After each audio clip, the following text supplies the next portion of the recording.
Hey guys, I'm Janine and you're watching That's Cakeable. Now in this very quick basics tutorial, I'm going to show you something that I haven't actually shown you yet, quite surprisingly. I'm going to show you how I cover a round cake in fondant. Let's get on with it. So firstly, I'm going to start with the equipment that I use. You'll need a rolling pin, some water spray, a brush to cover the water, fondant smoothers of your choice, an acupuncture needle, flexi smoothers either bought or made, fondant of course, some corn flour or some icing sugar, a non-slip mat, some paper towel, and a cake. So let's get this cake covered. So the first thing I like to do is to spritz my cake in some water to get it ready for the fondant. Just a little bit of water all around, and then take a brush and brush it over. Now we've got something for our fondant to stick to. Make sure you take your paper towel and clean off any excess spray off the board. Okay, pop your cake aside and let's move on to rolling out the fondant. Make sure that you have enough fondant to cover your cake. I'm covering a 5-inch round and 5-inch high cake today, so I'm using about 520 grams of fondant. I like to have a little bit more than not quite enough. I'll put a link in the description to a chart that will tell you approximately how much fondant you'll need per cake. I flatten the fondant out with my hands first, into a round shape if possible. Then I put some corn flour down, or you can use icing sugar if you prefer. Time to roll. Try to keep a round shape as you roll, and frequently turn the fondant. This will stop it from sticking. Now everybody does this a little bit differently. I like to take my fondant quite thin to approximately 3 ml thick. Run your hand over the fondant to make sure that it feels like it's all pretty much the same thickness. And then check for any air bubbles. If you find some at this stage, it's time to pop them.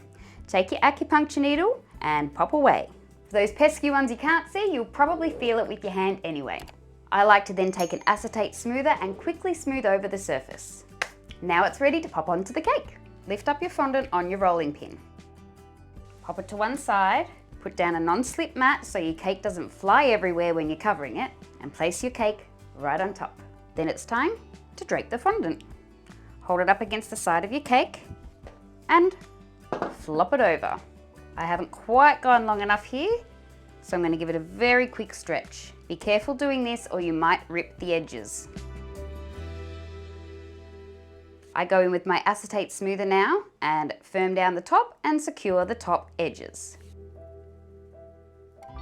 Once those top edges are secure, you can pretty much rest assured that it's not going to tear as long as you cover the rest properly the way that I'm going to show you now. So lift out the excess fondant and push upwards. Rub upwards and turn. Lift the fondant out, pull it apart, push it against and rub it on. Lift it apart, push it down and rub it on. And continue to do that all the way around the cake.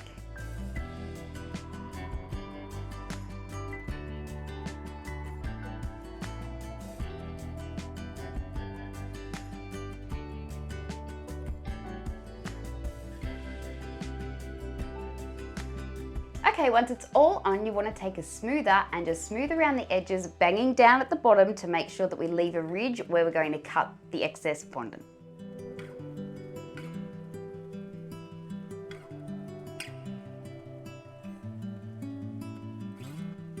If you find any of those nasty air bubbles along the way, take your acupuncture needle and pop them out.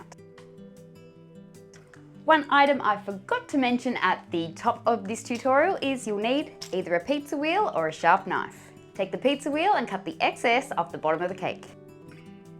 Don't go too close to the cake. Leave a few mil of excess fondant at the base. Awesome!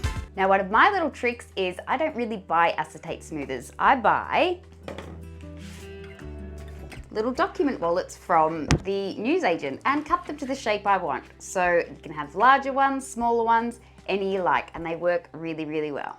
I'm taking a homemade flexi smoother that I've actually made quite long, round at the edges and bent at the bottom, and I'm going to use this to start smoothing out my cake. Having that ledge on the bottom also allows me to move up and down on the cake, leaving the excess on the base so I know exactly where I have to cut and what I have to remove.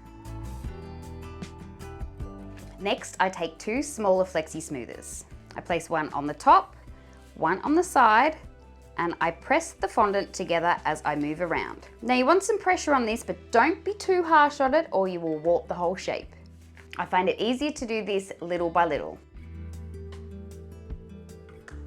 I'll quite often give it a little rub in the center just to make sure that the paste isn't building up one way or the other.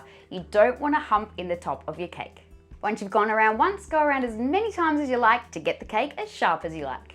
Now I'm going to use my flexi smoothers and start smoothing around the sides. I go both up and down and around to smooth out the sides. Always check for those nasty little air bubbles and remove them as you go.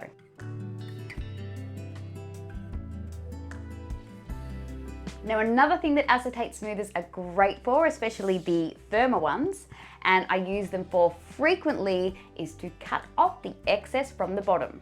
Because I pushed it down before I made it really thin, this part is super easy. So take the smoother in your hand and run it up and down around the edges of the cake, and then down where you need to take the excess off, cup your hand around the smoother and rub it back and forth until the excess is removed. Now just finish off by giving it a final smooth. And that, guys, is how I cover my round cakes in fondant. I hope this tutorial helped you in some way. I actually did my fondant covering on a ganached cake. If you'd like to see how I ganache my round cakes, you can check out the video right here. Well guys, thanks so much for joining me. I know this was a quick one, but I hope you got something out of it. Now it's time for you to go and get your cake on. I'll see you next time, guys. Bye-bye.